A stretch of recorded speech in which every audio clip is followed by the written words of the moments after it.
So this is part of the wall in Xi'an. I had the option over there of going up for an entrance fee, but I've seen these kinds of walls so often in so many countries, and I understand you have to rebuild them because of structural integrity and safety and all those kinds of things. But what you're really looking at is just a modern wall, and you can see like part of the brickwork here is clearly old. How old, I don't know. It could be 200, could be 500, could be 1,000.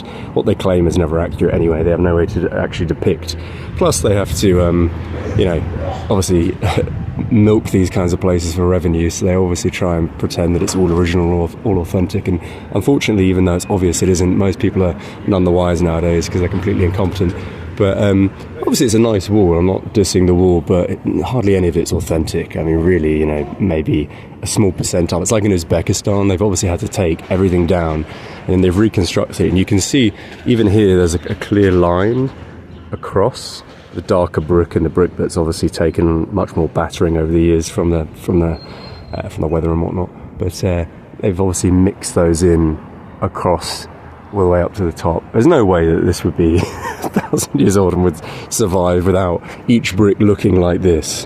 And it's actually not a particularly hard brick or rock anyway, so it's kind of like, it's classic nowadays in places like China. Everything's just rebuilt.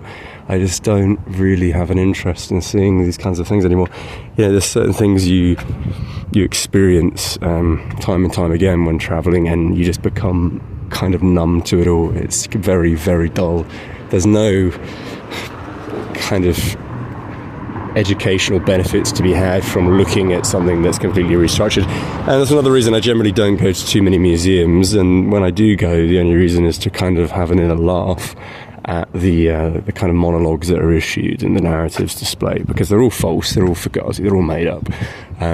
Sometimes it's to the benefit though, because it kind of stimulates alternative historical paradigms when you're able to see just how ludicrous the things they say about certain topics are.